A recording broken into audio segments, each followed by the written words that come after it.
చేయాలి విత్ ఫ్రేమ్తో ఉండేటప్పుడు మనం ఇప్పుడు ఏ విధంగా అయితే పెట్టామో అదే విధంగా పెడతాము. పెట్టాక ఏం చేస్తామంటే ఈ కార్నర్లో లెన్స్ వైపులో కాకుండా దానికి ఆపోజిట్లో మనం వాక్యూమ్ పెట్టి పైకి లైట్గా లిఫ్ట్ చేస్తాం. లైట్గా లిఫ్ట్ చేసి మనం వాకా పేపర్ని ఇంజెక్ట్ చేసుకుంటాం.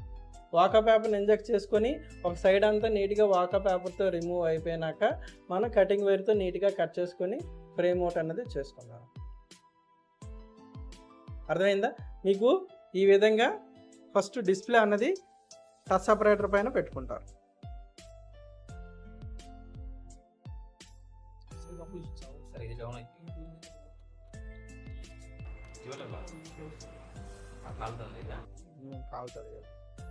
సపరేటర్ పైన ఇది పెట్టుకుంటాం, డిస్ప్లే పైన ఇది పెట్టుకుంటాం. ఇప్పుడు ఫస్ట్ దీనికి గ్లాస్ గ్లూ ఉంటుంది కదా, గ్లాస్ గ్లూ ఉండేటప్పుడు మనం ఏం చేస్తాం, బ్లేడ్ని అప్లై చేసి చుట్టూ క్లీనింగ్ గ్లూ అన్నది రిమూవ్ చేసుకుంటాం.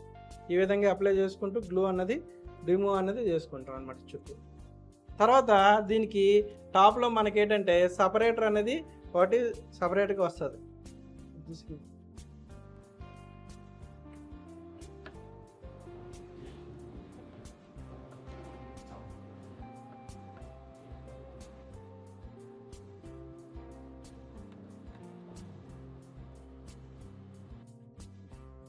తీసుకొచ్చి ఫోల్డ్ చేసుకుంటాం.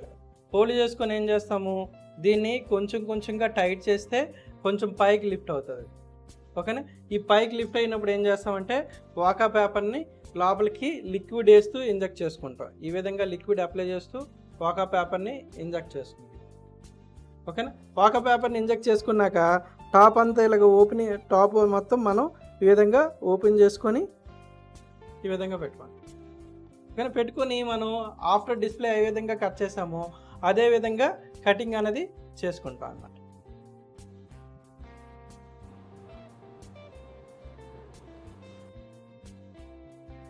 ఇలా వైర్ అప్లై చేసి మనం కొంచెం కొంచెంగా ఈ విధంగా కట్ చేసుకుంటూ పోతాం అన్నమాట.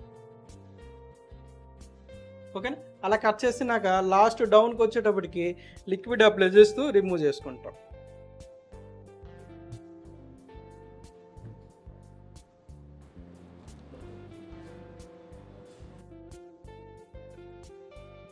ఓకేనా? సైడ్ గమ్ స్టిక్కర్ ఎక్కడైతే ఉందో ఆ ప్లేస్లో మనం ఇప్పుడు ఫర్ ఎగ్జాంపుల్ ఇక్కడ వరకు గమ్ స్టిక్కర్ ఉంది, ఆ గమ్ స్టిక్కర్ వరకు వాకా పేపర్ని పెట్టి రిమూవ్ అన్నది చేసుకున్నాక దీన్ని ఆఫ్ చేసుకుంటాం, దీన్ని రిమూవ్ చేస్తాం.